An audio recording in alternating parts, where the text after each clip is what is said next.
Okay, no? So, welcome to our channel, no? So, our topic for today is yung tinatawag nating PAS 12 or Accounting for Income Taxes. Okay? Bakit merong separate standard pagdating sa pag-account ng income tax? Kasi, yung recognition mo ng tinatawag nating accounting income is merong difference dun sa recognition ng tinatawag na taxable income. Okay, so yung recognition mo ng accounting income versus dun sa taxable income is merong difference or magkaiba ang kanilang recognition principle. Na kung saan sa accounting income, ang nag-govern dito is yung mga Philippine Accounting Standards at yung mga Philippine Financial Reporting Standards. Okay? Pero pagdating naman sa taxable income, ang nag-govern dito is yung mga taxation law. Okay? Si BIR, si Bureau of Internal Revenue Code, yung mga National Internal Revenue Code, yung mga revenue regulations, yung CREATE Law, at yung TRAIN Law. Okay? So magkaiba yung batas or yung recognition principle mo pagdating sa taxable income at sa revenue recognition or recognition principle mo pagdating sa accounting income. Ngayon, yung difference nila is pwedeng mag-result into a permanent difference, okay, or a temporary difference. Okay? Pag sinabi nating permanent difference, ibig sabihin, yung difference nila is walang tax consequences. Okay? Yung difference between accounting income and taxable income is no tax consequences. O kaya naman, yung recognition pagdating sa accounting income is never mare-recognize sa taxable income. Or, yung recognition ng income or expenses pagdating sa taxable income is never mare-recognize under accounting income. Ang tawag sa kanila is permanent differences. Whereas kapag sinabing temporary differences, ito naman yung may mga tax consequences na kung saan parehas silang nare-recognize sa isa't isa. Okay? Yun nga lang, pwedeng sa future pa, okay, sa future pa ma-recognize under accounting income or sa future pa ma-recognize under taxable income. Na kung tawagin is timing of recognition or timing differences. O kaya naman, sabay yung recognition nila, okay? Sabay yung recognition nila, iba lang yung amount na ni-recognize under accounting income at iba rin ang i-recognize na amount under taxable income. Ang tawag doon ay temporary differences. Okay? So ano yung tinatawag nating accounting income? Accounting income or financial income or pre-tax income, pare-parehas lang ng pangalan yan. Ito yung net income for the period before deducting income tax expenses. It is the income appearing on the traditional income statements and computed in accordance with accounting standards. Okay? So, mas kilala mo to dun sa tinatawag natin na net income. So, paano siya kino-compute, no? So, galing siya sa sales minus cost of goods sold or yung cost of sales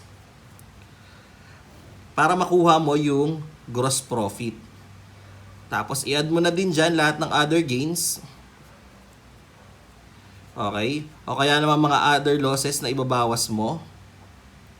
Minus lahat ng expenses. Okay? Para makuha mo yung tinatawag na net income before tax.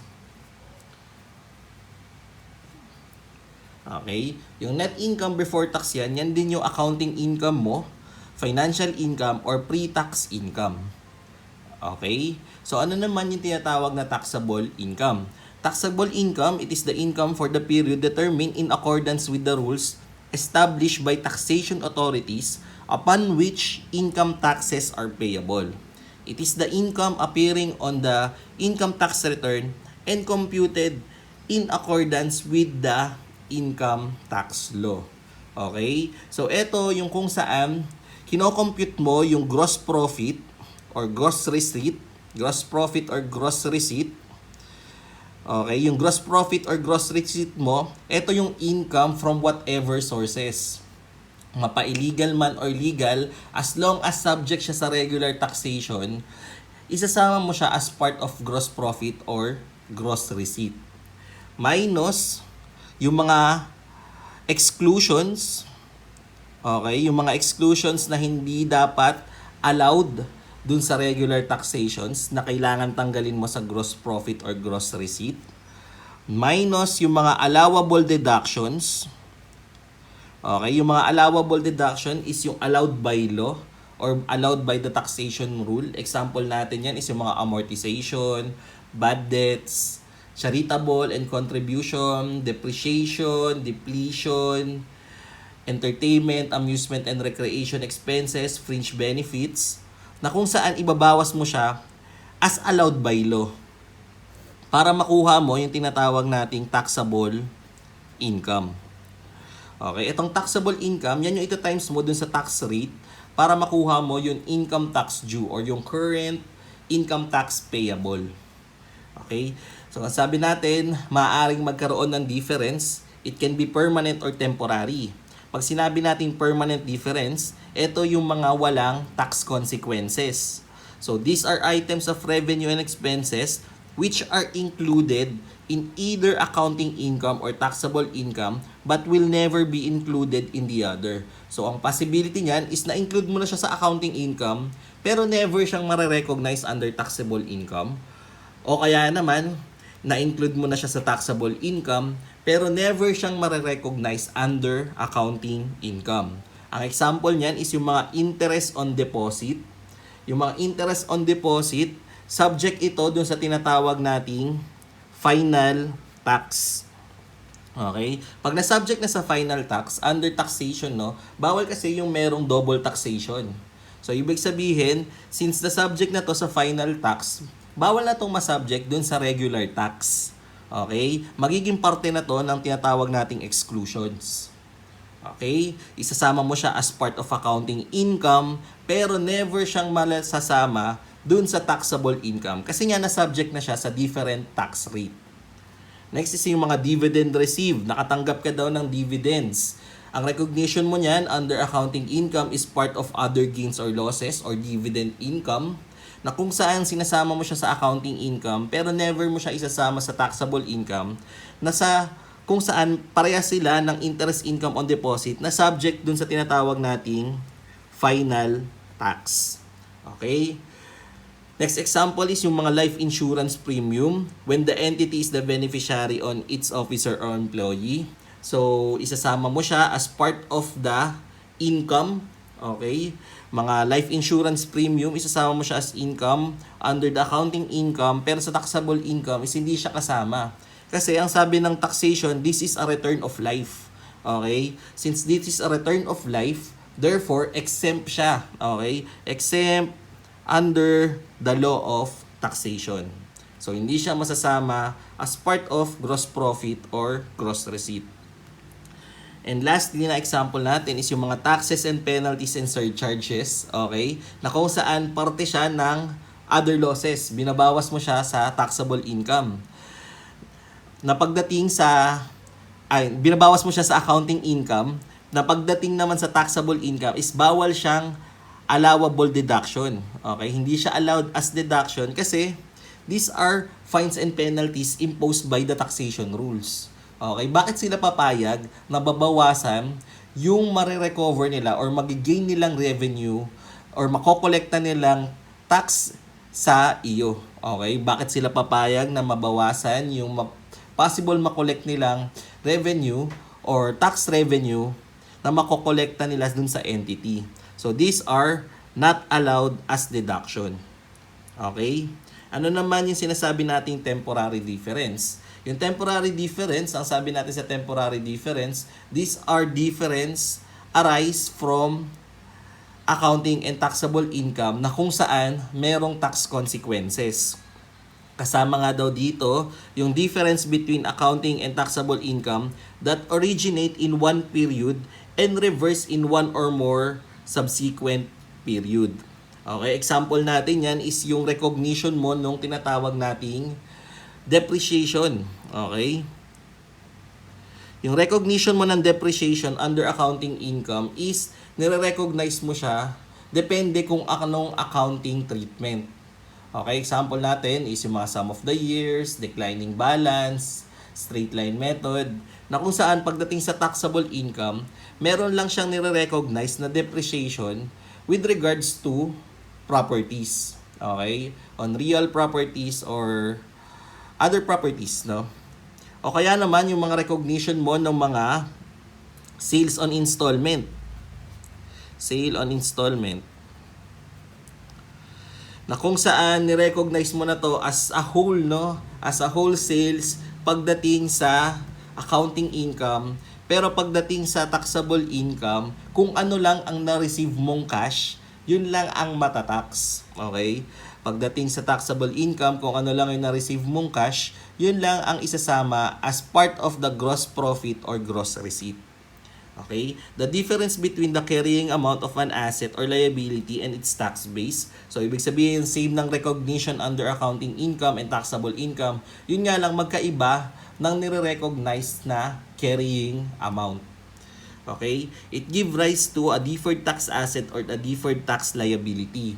So, ibig sabihin, yung mismong taxation, yung mismong babayaran mo na tax due is dine-deferred. Nagkakaroon ng deferral or on hold muna siya na pwedeng deferred tax asset or deferred tax liability. Pagka deferred tax asset, ibig sabihin related ito dun sa mga future deductible amount na kung saan merong kang benefit in the future. Magagamit mo lang siya as deduction sa future. Kaya nga related siya sa future deductible amount. Yung deferred tax liability naman, dinidefer yung pagiging taxable mo, okay, yung pagiging taxable ng income. Therefore, related itong deferred tax liability sa mga future taxable amount. Okay? So, taxable temporary difference that will result in future taxable amount in determining the taxable income for the future period when the carrying amount of an asset or liability is recovered or settled. And deductible temporary difference that will result in future deductible amount in determining the taxable income of future periods when the carrying amount of asset or liability is recovered or settled. So, eto nga yung future taxable amount na kung saan there are temporary differences. Temporary meaning nagkataon lang na yung timing of recognition is magkaiba under accounting income and taxable income na kung saan sa future pa siya matataxable. Okay? Yung temporary deductible difference naman na kung saan deductible siya in the future, same recognition pero sa future pa siya madededuct under the taxable income. Okay? As a general rule, no? As a general rule, kapag ang accounting income mo is mas malaki sa taxable income, meron kang deferred tax liability. Kapag naman ang taxable income is mas malaki kesa sa accounting income, meron kang deferred tax asset. Okay? Okay, so deferred tax liability, no? It is the amount of income tax payable in future period with respect to taxable temporary difference. Accounting income is higher than taxable income because of timing difference. Carrying amount of an asset is higher than the tax base, and carrying amount of liability is lower than its tax base. Okay, so yung deferred tax liabilities, nag-a-arise yan dun sa sinasabi nga nating future taxable amount. Okay, na kung saan mas mataas yung accounting income kesa dun sa taxable income. Kaya magre-recognize ka ng deferred tax liability. Okay? So, may isip mo, kung iisipin mo, yung carrying amount, okay, yung carrying value ng asset is mas mataas kesa dun sa i-recognize na carrying value versus sa tax base. Okay?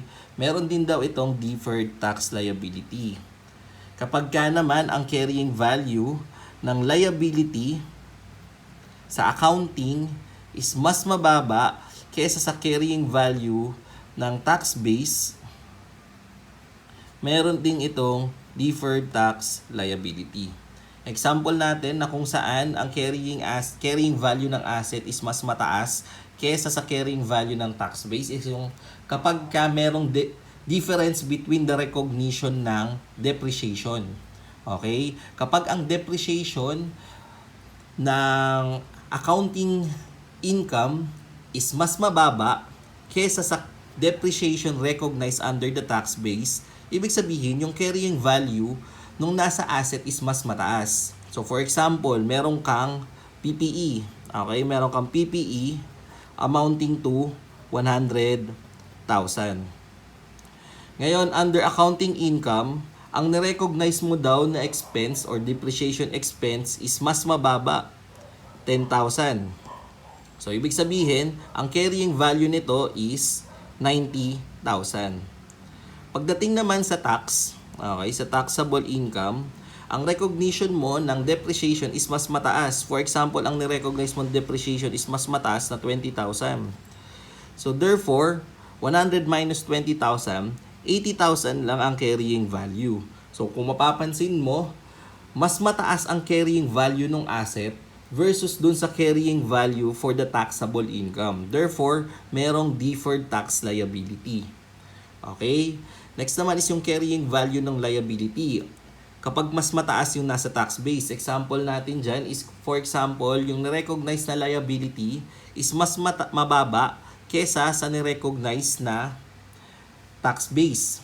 Example, meron kang accounts payable na kung saan merong allowed deduction. For example, yung liability na accounts payable, ang nirecognize mo under accounting is 100,000 at binawasan ng mga allowable deductions na 10,000. So, ibig sabihin, 90,000 lang yung liability. Okay, 90,000 yung liability. Pagdating sa tax base, hindi ina-allow yung deduction na 10,000. So, therefore, buo na 100,000 yung utang. Therefore, mas mataas yung utang mo under taxation kesa sa utang mo under accounting. Therefore, merong future taxable amount na 10,000 which results to a deferred tax liability. Okay, so as a general rule nga, accounting income is greater than taxable income. Therefore, merong future taxable amount. Therefore, may recognition ng deferred tax liabilities. Revenues and gains are included in accounting income of current period but are taxable in the future. Example niyan is yung mga sale on installment. Sale on installment. Okay? Na kung saan pagdating sa accounting income, i-recognize mo yon as whole. Okay? So for example, ang sales mo is 1 million. So debit accounts receivable, credit sales na 1 million.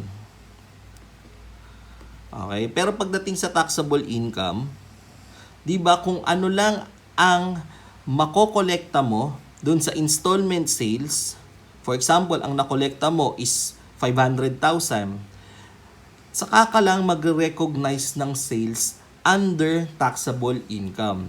Na kung saan ang entry mo pagdating sa taxable is debit cash, 500,000, credit gross receipt. Okay, meron kang gross receipt na 500,000. Yan lang ang ma-include dun sa taxable income. So kung mapapansin mo, dahil sales ito, mas mataas yung nirecognize mong sales na 1 million versus sa 500,000 na nakolekta mo dun sa taxable income. Yung balance na 500,000 is future taxable amount. Sa future pa siya mare-recognize as sales sa taxable income. Therefore, sa future pa siya matatax. Kaya nga future taxable amount. Expenses and losses are deductible for tax purposes in current period but are deductible for accounting period in future period. Example nga natin is yung mga depreciation.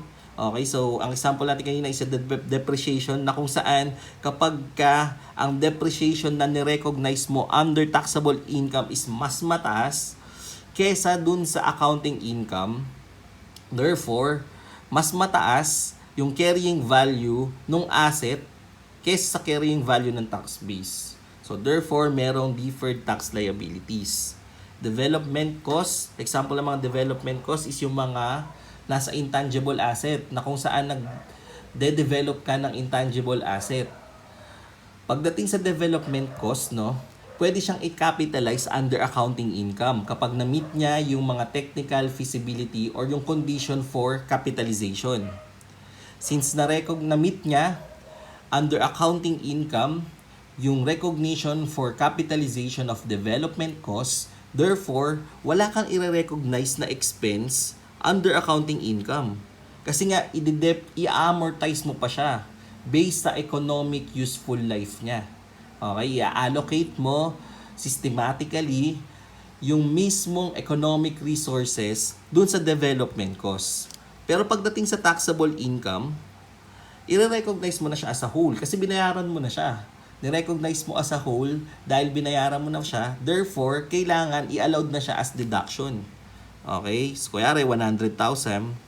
Since expenses ito, since accounting expenses ito and taxable expenses, therefore, mas mataas ang magiging accounting income kesa sa taxable income kasi mas malaki yung binawas mo dun sa taxable income.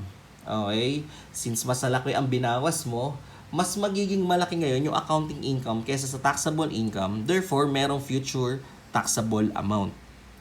Next example, yung mga prepayment, no? Example natin ng mga prepaid expenses is yung mga prepaid rent, prepaid utilities, office supplies, na kung saan yung use portion lamang ang ini-expense mo. Pero sa taxable income, lahat ng binayaran mo is expense outright. Okay? Pagdating sa accounting, ang recognition mo ng prepaid expense is asset.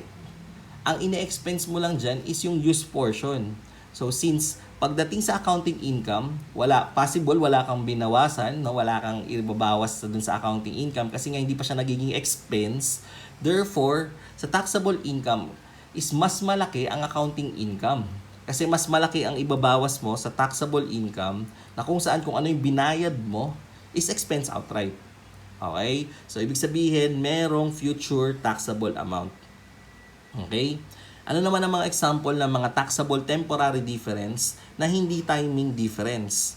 Ibig sabihin, yung pinag-usapan natin kanina is magmi-meet din sila sa future taxable amount, magiging taxable din sila, yun nga lang, magkaiba yung timing of recognition ng expense or revenue. Since magkaiba ang recognition ng timing pagdating sa revenue and expenses, ang tawag sa kanila is timing differences. Ano naman ang example natin ng mga hindi timing differences? Asset is revalued upward and no equivalent adjustment for tax purposes. Example nito ay yung mga revaluation surplus na kung saan kapag ka nagkaroon ng revaluation surplus, mas malaki ang accounting income kesa sa taxable income. Kasi ang revaluation surplus under taxation is not recognized unless allowed by BIR. Okay? So, those are not timing difference but rather a difference between the carrying value. Okay? The carrying amount of investment in subsidiary, associate, or joint venture is higher than its tax base because the subsidiary, associate, or joint venture has not distributed its entire income to parent or investor. Kung maalala mo yung sa associate or subsidiary na kung saan kapag nag-distribute ka ng income, tumataas yung accounting income nila.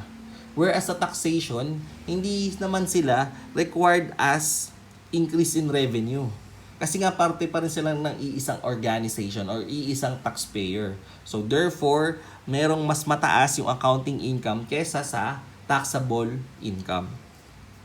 Next is the cost of business combination that is accounted for as purchase is allocated to identifiable asset and liabilities acquired at fair value and no equivalent adjustment is made for tax purposes. Ito ang example nito is kapag ka nagkaroon ng acquisition or business combination na kung saan required na i-appraise. Okay? I-appraise yung value ng asset or liabilities. Pero pagdating nga sa taxation is walang equivalent appraisal.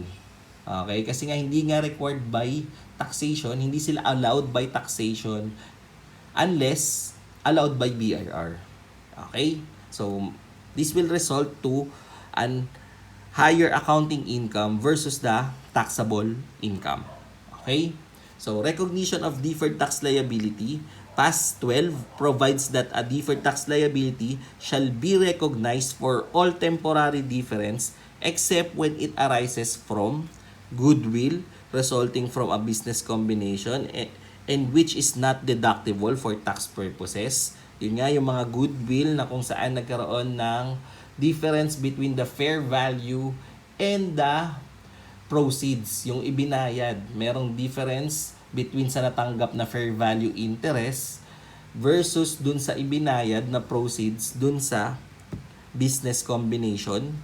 Initial recognition of an asset or liability in a transaction that is not a business combination and affects neither accounting income, not taxable income. Ito yung mga nasa partnership na kung saan kailangan magre-value daw ng asset. Since magre-revalue ng asset or magre-revalue ng liability, hindi sila nire-recognize under accounting or taxable, but nire-recognize under the equity. So possible magkaroon ng bonus issue. Undistributed profit of subsidiary, associate, or joint venture. So, hindi dapat mag-recognize ng deferred tax liability for the undistributed profit of subsidiary, associate, or joint venture. Okay, so deferred tax liability. Okay, so deferred tax asset. It is the amount of income tax recoverable in future periods with respect to deductible temporary difference and operating loss carry forward. It is deferred tax consequence attributable to a future deductible amount and operating loss carry forward. So, ibig sabihin, yung mga deferred tax asset is a tax consequence attributable to future deductible amounts. Okay? O kaya naman, sa mga operating loss carry forward. So, ibig sabihin, mas mataas yung mga tax deduction over sa gross income or gross receipt na kung saan merong kang net operating loss for a period na pwede mong i-carry forward on the next accounting period. Okay? So, taxable income is higher than accounting income because of timing difference. Tax base of an asset is higher than its carrying amount, and tax base of a liability is lower than its carrying amount. So, ibig sabihin, yung accounting income mo is less than the taxable income. So, mas malaki yung taxable income, therefore, merong deferred tax asset. O kaya naman, yung carrying value of the asset is less than dun sa ni-recognize na carrying value under the taxation, therefore merong deferred tax asset. O kaya naman, yung carrying value daw ng liabilities is higher than the carrying value na ni-recognize under the taxation, therefore meron deferred tax asset. As a general rule, taxable income is greater than the accounting income. Revenues and gains included in taxable income of current period but are included in accounting income of future periods. Example ng mga revenues na yan is yung tinatawag natin deferred income, no? Yung mga on-hold income, natanggap mo na yung pera, pero hindi ka pa nagre-render ng service, hindi ka pa nagpo-provide ng service. Na kung saan ang entry mo is debit cash, credit, deferred income or unearned income. Nag-provide na, no? Natanggap mo na yung cash, pero hindi ka pa nagpo-provide ng service. Ang tawag doon is deferred income. Kung mapapansin mo, yung recognition mo of sales or yung income itself is hindi pa kasama sa accounting income. Pero kasama na siya dun sa taxable income. Therefore, mas mataas ang taxable income mo kesa sa accounting income. Expenses and losses are deducted from accounting income of current period but are deductible for tax purposes in future period. So, example niyan yung mga litigation losses, research costs, impairment loss, and doubtful accounts. Yung mga litigation losses, no, example ng mga litigation losses is yung kapag kinasuhan ka. Okay? So, for example, merong probable na matalo ka sa isang kaso. May probability na matalo ka sa isang kaso. Kailangan mag-recognize ka na ng tinatawag na provision. Okay? Na kung saan magde-debit ka ng expenses, credit provision. So, ibig sabihin, since nag-debit ka ng expense under accounting, therefore, binabawasan mo yung accounting income mo. Pero wala ka pang binabayaran under taxable income. So, ibig sabihin, mas malaki ang binawas mo under accounting income kesa sa taxable income. Therefore, meron kang deferred tax asset. Okay? Sa litigation losses. Okay, so yung mga research costs na kung saan under PAS, no, under accounting standard is expense outright, therefore ibinabawas na kagad siya sa accounting income.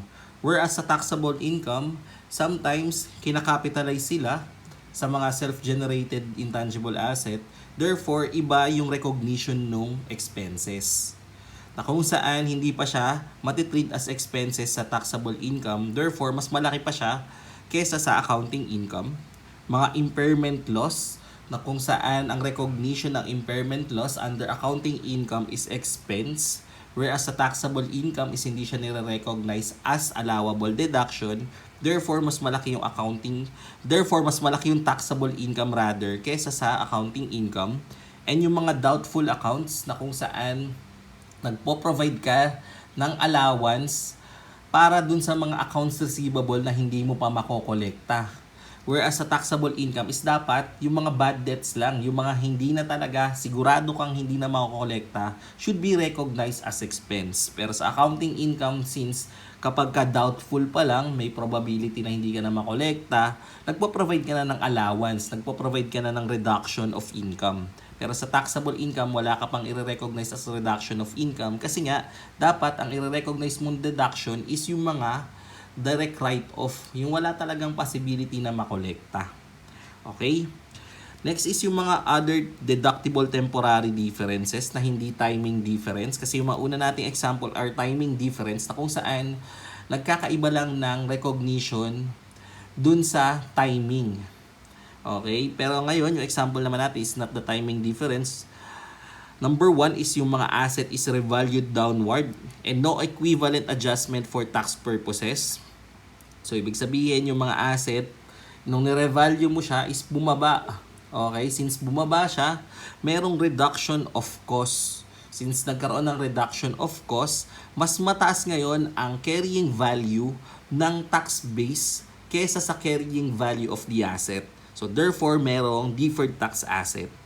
The tax base of investment in subsidiary, associate, or joint venture is higher than its carrying amount because the subsidiary, associate, or joint venture has suffered continuing loss in current and future period.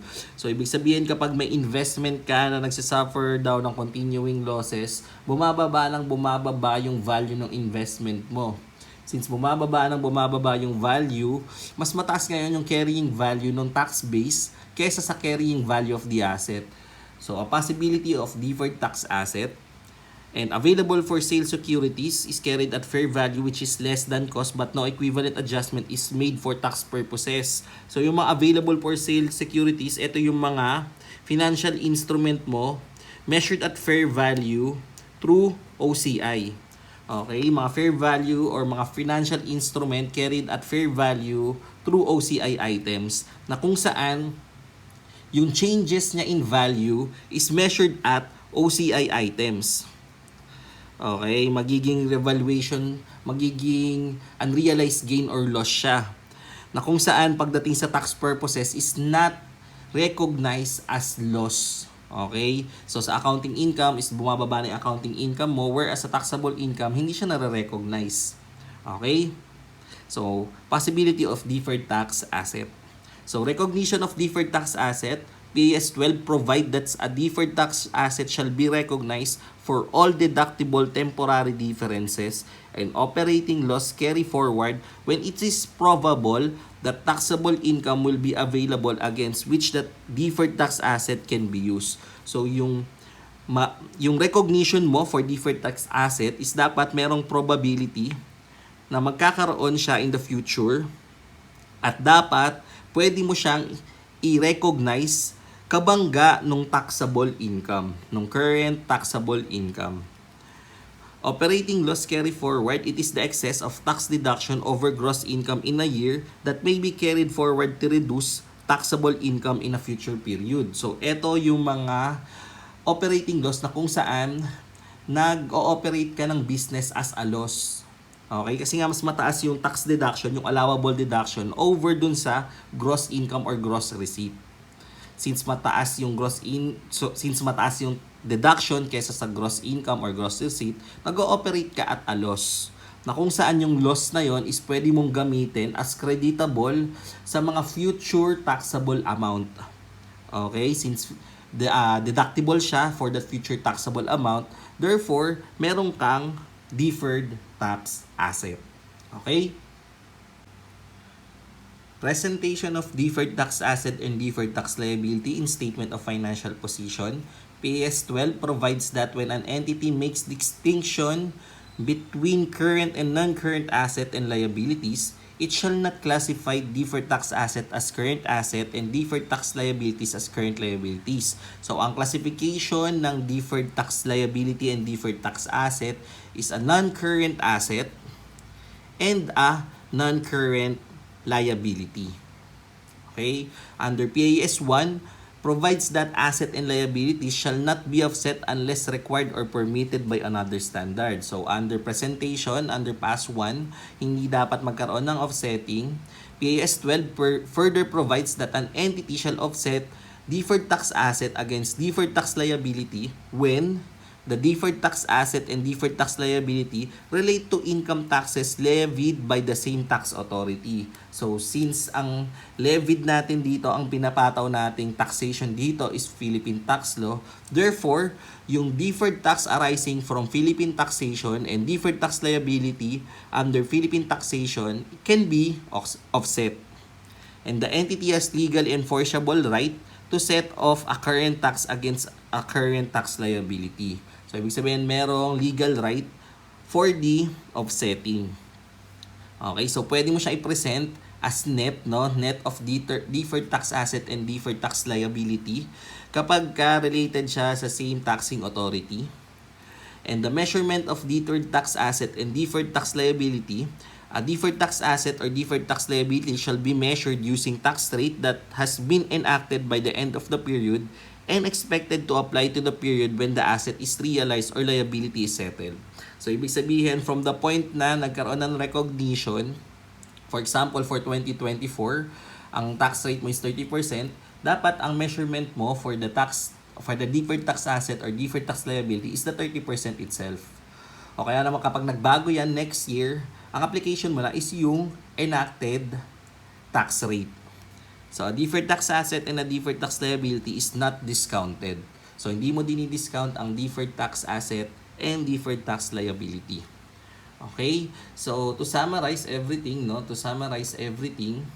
as a general rule, yung mismong financial income mo, okay, yung financial income,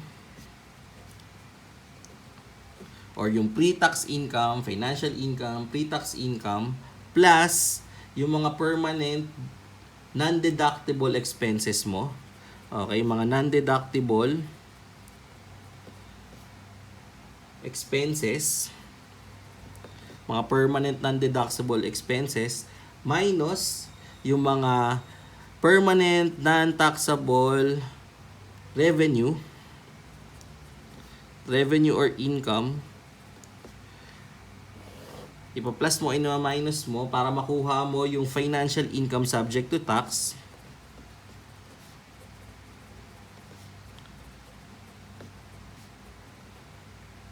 To tax. Kasi ito na yung magiging basis mo ng current tax.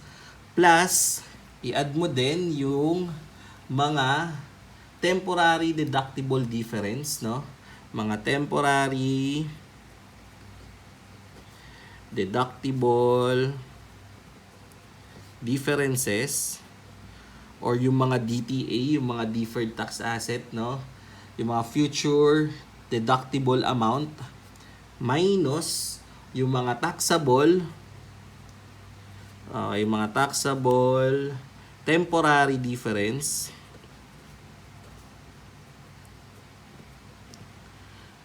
yung mga future taxable amount na mag-a-arise ng deferred tax liability para makuha mo yung tinatawag nating taxable income. Na kung saan ito yung magiging basis mo ng income tax payable. Okay, so pag tinimes mo tong financial income subject to tax, multiplied by the tax rate, ito yung makukuha mong tax expense for the period.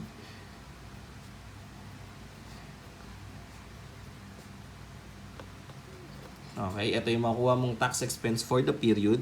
Pag minultiply mo naman to by the tax rate,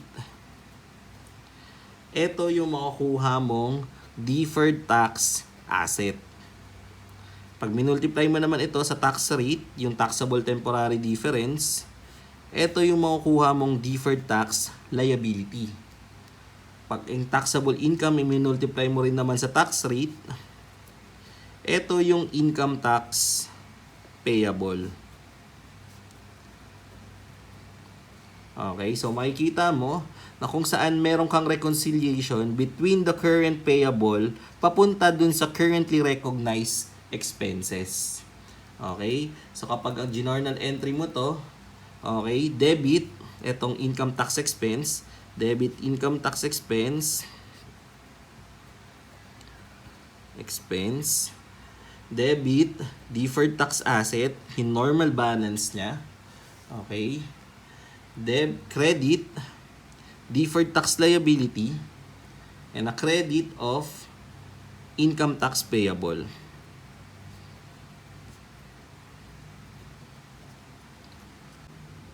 Okay, so problem number 1 for the year ended December 31, 2025. Mahusay reported a pre-tax financial income of 9.5 million. Its taxable income was 9 million. The difference is due to accelerated depreciation for income tax purposes. The income tax rate is 30% and Mahusay made estimated tax payment during 2025 of 1 million. What should Mahusay report as current tax expense? So, ang question is yung current tax expense. So, kapag sinabing current tax expense, kailangan ang recognition mo, ang basis ng recognition mo is yung pre-tax financial income. Okay? Kasi, ito ay binabangga mo under accrual basis. Based doon sa financial income, sa accounting income. Kapag ka naman sa taxable income, kapag minultiply mo ang taxable income sa current tax rate, ito yung makukuha mong income tax payable. Yung kailangan mong bayaran currently. Okay? So, anong gagawin mo sa estimate? Estimate is not a basis of income taxes, no? So, therefore, yung mga estimated mo for tax payment is just a mere estimate. Okay? So, ang basis mo for the current tax is the pre-tax financial income. Dun sa kailangan mong bayaran is yung taxable income.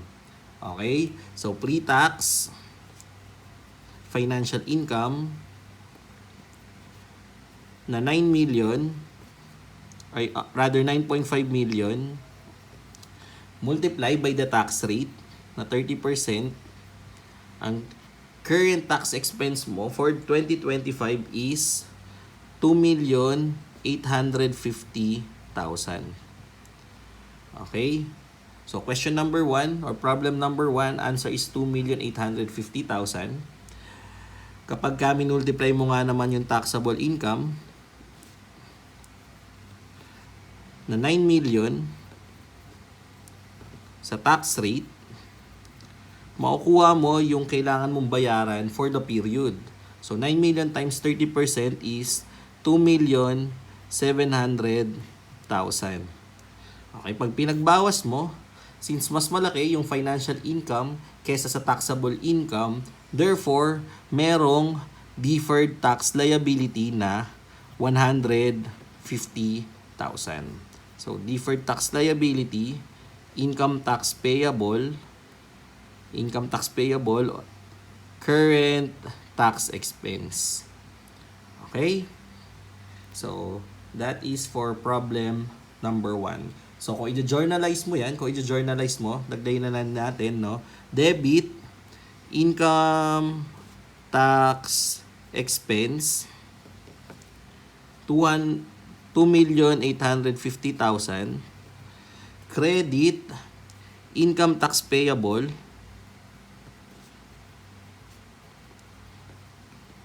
amounting to 2,700,000 and deferred tax liability amounting to 150,000. Okay? Next is problem number 2. Garao Company has the following financial statement element for which the December 31, 2025 book value is different from December 31 tax basis. Okay? Equipment, book value is 5.5 million. Tax basis, 4 million. Difference, 1.5 million. Prepaid officer insurance policy, book value is 50,000. Tax basis is 0, difference 50,000. Warranty liability, 500,000. Tax basis is 0, difference is 500,000. Computer software cost, book value is 2,250,000 and tax basis is 0, difference is 2,250,000. The difference between the book value and tax basis of equipment is due to accelerated depreciation tax purposes. The insurance premium on the officer's insurance policy is paid on December 31, 2025. The amount is non-deductible expenses for tax purposes. So yung prepaid officer insurance policy daw is a non-deductible expenses. Since non-deductible expenses yan for under the taxation, therefore this is a permanent difference. Since permanent difference yan, wala kang recognition of deferred tax asset and deferred tax liability. The warranty liability is estimated warranty cost that was recognized as expense in 2025 but deductible for tax purposes when actually paid. In January 25, Garao Company incurred 3 million of computer software costs. Considering the technical feasibility of the project, this cost was capitalized. Okay, since this cost was capitalized and amortized over a 4-year accounting purposes. However, the amount was expensed in 2025 for tax purposes. The income tax rate is 32%. As a result of this difference, Garao Company shall report a deferred tax liability on December 31, 2025 at, so magkano daw ang i-recognize na deferred tax liability? Okay, so for equipment, since yung equipment mo na book value is greater than the tax basis, so mas malaki ang book value ng equipment mo kaysa sa tax basis, therefore, kailangan mag-recognize ka ng deferred tax liability.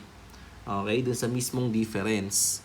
Permanent or the prepaid officer insurance policy, yung 50,000 na book value versus the tax basis, ang sabi sa problem, it is a non-deductible expense for tax purposes. Therefore, this is a permanent differences, no? So, a permanent difference is not recognized as deferred tax liability or deferred tax asset. Next, yung warranty liability. Yung warranty liability is yung book value mas malaki kaysa sa tax basis. So, kung magmalaki ang carrying value ng warranty liability kaysa dun sa tax basis, therefore, kailangan mo mag-recognize ng deferred tax asset. And the computer cost, ang sabi, considering daw the technical feasibility of this project, this cost was capitalized and amortized over the year, no? So, yung 3 million, na-recognize na siya as 3 million as capitalized computer software. So, hindi mo siya ni-recognize as expense under the tax basis. Therefore, kailangan mag-recognize ka ng deferred tax liability. Okay? So, ang question is deferred tax liability under the problem. So, yung difference na equipment na 1.5, okay, equipment 1,500,000 times the tax rate of 32% is equal to, so 1.5 times 0.32 is equal to 480,000. Okay? Next is yung sa computer software cost.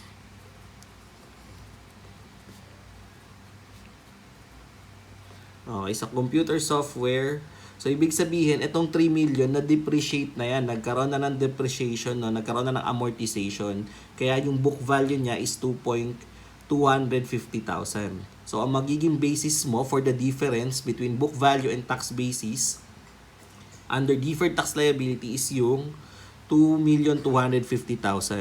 So 2,250,000 multiplied by the 32% na tax rate is equal to 720,000. So for December 31, 2025, ang recognized mong deferred tax liability is 480 plus 720,000. The answer is 1,200,000. Okay?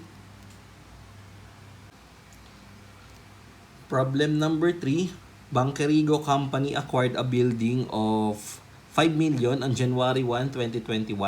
The building is depreciated using straight line method based on a useful life of 10 years with no residual value on January 1, 2025. The building is revalued at a replacement cost of 8 million with no change in useful life. The pre-tax of 2025 accounting income before depreciation is 9 million. The income tax rate is 32% and there are no other temporary difference at the beginning of 2025. Question number 1, what is the deferred tax liability arising from the revaluation? What is the 2025 current tax expense? What is the deferred tax liability on December 31, 2025?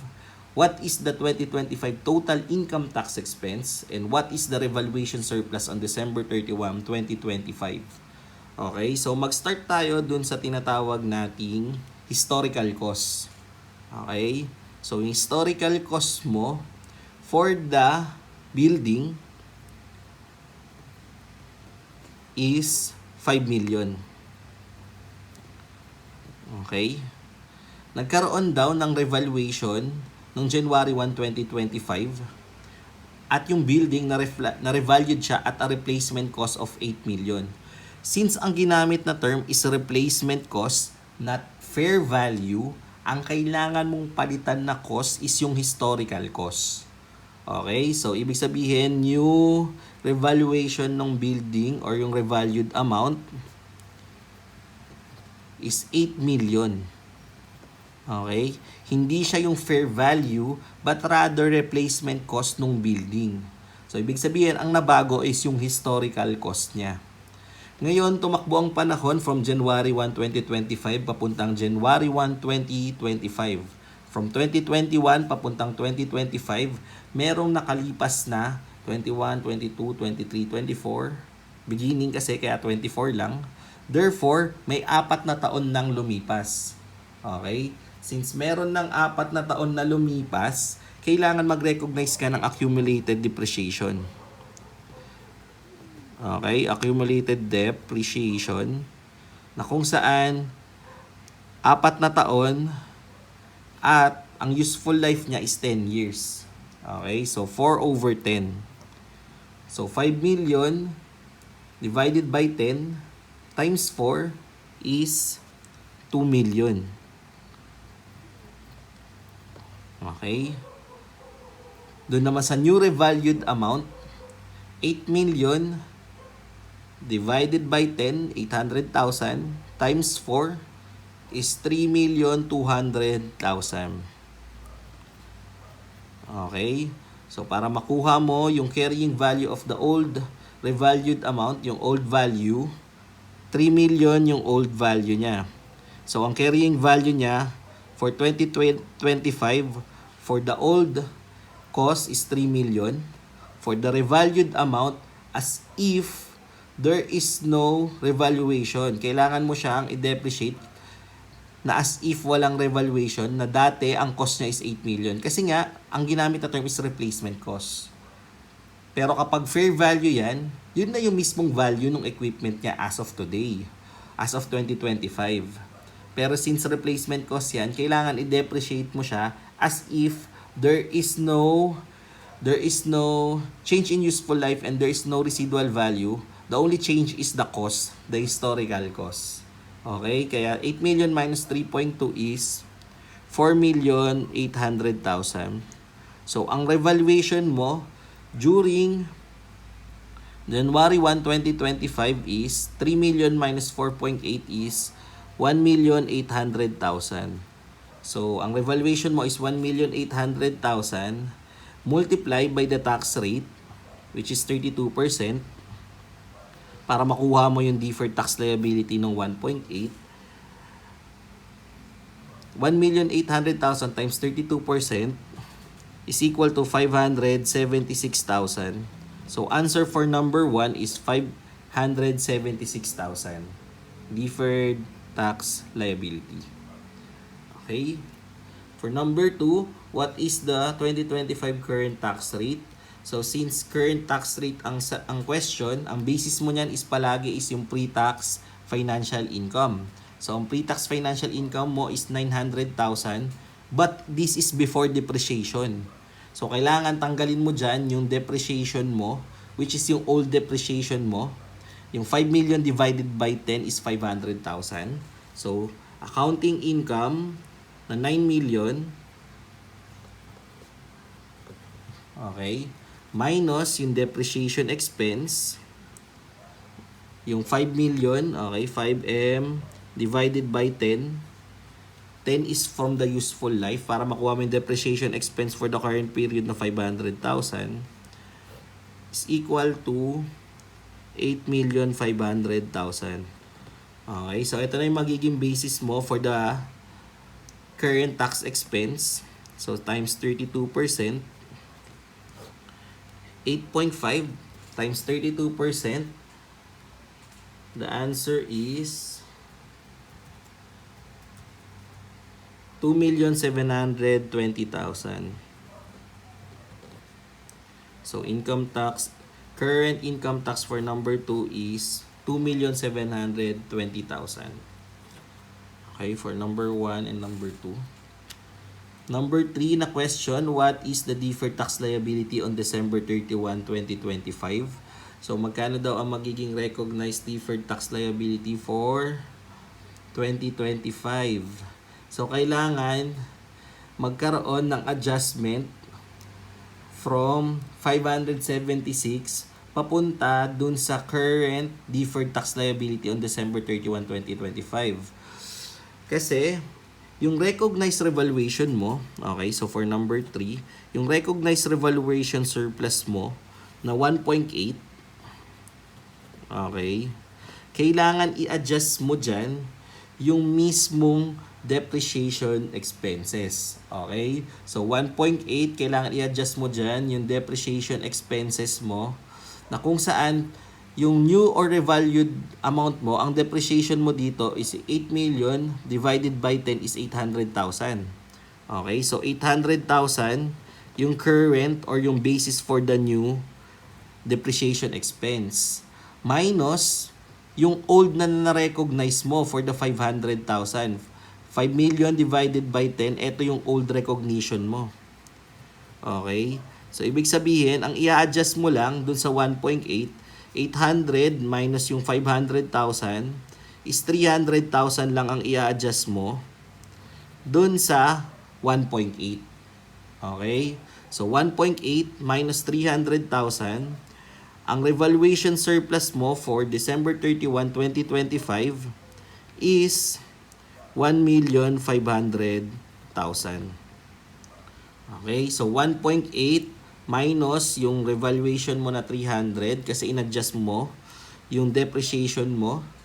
Okay, so ang new revaluation mo for 2025 is 1.5 million. Multiply mo sa 32%. Okay, so answer is 1.5 times 0.32 is 480,000. So, ito ang deferred tax liabilities mo for number 3. 480,000. Eh ngayon, itong 1.5 na revaluation surplus, yan na rin yung sagot mo for number 5. Okay? Na 1.5 million. Kasi nga, in-adjust mo na yung mismong realization of revaluation surplus over the depreciation. Okay, so answer for number 5 is 1.5 million. Answer for number 3 is 480,000. Next is yung number 4. For number 4, kailangan mo daw hanapin yung total income tax expense for 2025. So, yung total income tax expense is kailangan i-adjust mo yung accounting income mo over sa new depreciation. Okay, so accounting income na 9 million minus yung new depreciation mo na 800,000.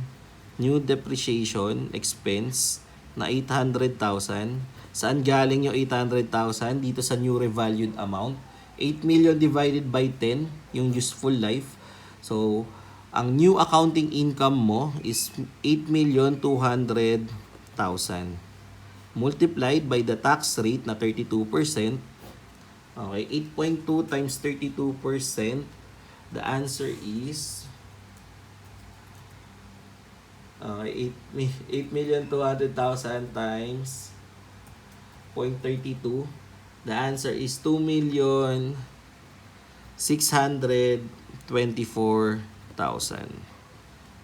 Okay, for number 4, 2,624,000. Okay, so number 1, 576,000, hindi for tax liability. Number 2, 2,720,000 for the current tax expense. Number 3 is yung 480,000 na deferred tax liability adjusted dun sa new revaluation surplus na 1.5 million for number 5.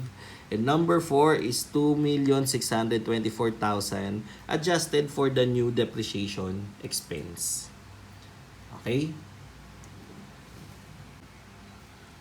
Okay, no? So problem number 4, Casco Company paid 200,000 on January 2025 for fire insurance premium on a 2-year policy.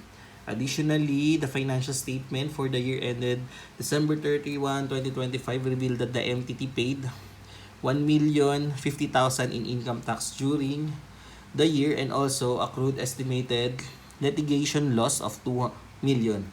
The lawsuit was resolved in February 26, at which time a 2 million loss was recognized for tax purposes. The entity used the cash basis for tax purposes. The tax rate is 30% for both 25 and 2026. What amount should be reported as deferred tax asset? So, ang question ang hinahanap is deferred tax asset, which is a future deductible amount. So, hinahanap mo lahat ng future deductible amount. Yung 200,000 na binayaran ni Casco for January 25 is a deferred tax liability. Okay? Kasi kung maalala mo, prepayments or prepaid expenses are future taxable amount na kung saan sa accounting income mo, ang nirecognize mo is prepaid expense only up to the use portion. Okay? Kasi from the payment, ang entry mo dyan is debit, prepaid insurance, credit, cash, 200,000. Ngayon, kailangan i-adjust mo yung use portion sa December 31, 2025. So, ilan ang nagamit niya? Isang taon. Sa 2-year policy from January up to December 31, 2025, isang taon ang nagamit dun sa prepaid insurance. So, kailangan yung 200,000, i-multiply mo by 12 over 24. 1 year, 2 years. 1 year yung use portion, 2 years yung prepayment. Okay? So, kailangan mo siya i-adjust. Debit, prepaid expense, credit, prepaid insurance. Amounting to 100,000. Okay? Yung 100,000 is the use portion, no? Yung 12 over 24. Na kung saan sa accounting income, ang nirecognize mong expense is yung 100,000. Pagdating sa taxation, ang i-recognize mong deduction is yung 200,000. So, mas malaki ang binawas mo under the taxation kesa sa accounting income. So, therefore, mas malaki ang accounting income kesa sa taxable income, which result to a deferred tax liability. So, kung ang question is deferred tax liability, 100,000, 200 minus 100,000 is 100,000 times 30%. The answer for deferred tax liability is 30,000. Pero ang question is in deferred tax asset, which is yung future deductible amount. Therefore, ang hanapin natin is yung mga future deductible amount, which is itong litigation loss. Okay? Itong 2 million na litigation loss na kung saan under accounting income, nag-recognize ka na ng deduction or ng loss na 2 million. Pero pagdating sa taxable income, wala kang ni-recognize na loss kasi nga, wala ka pang actually na binabayaran. Okay? Nag-estimate ka lang ng provision. Since nag-estimate ka ng provision, mas malaki ngayon ang taxable income mo kasi wala kang binawas. Wala kang binawas din sa tax income, therefore mas malaki ang tax income mo over the accounting income, which result to a deferred tax asset. Okay, no? So, which result to a deferred tax asset. So, 2 million times 30% for 2025 is equal to 600,000. So, ang deferred tax asset mo for 2025 is 600,000. Ngayon, next year, 2026, is nagbayad ka na actually. Okay? Nagbayad ka na ng 2 million na loss. Therefore, kailangan mo i-reverse itong deferred tax asset mo na previously na naka-deferred. Okay? Since naka-deferred yan last year, kailangan i-reverse mo ngayon yung pagkaka-deferred niya into a current tax expense or current taxable amount. Okay? Since currently taxable na yan, sa 2026, wala ka nang i-recognize na deferred tax asset. Okay? So, hanggang dyan na lang muna, no? Kung gusto mo or may katanungan ka or meron kang gustong i-clarify, comment down below, no? So, salamat sa pakikinig. Paalam.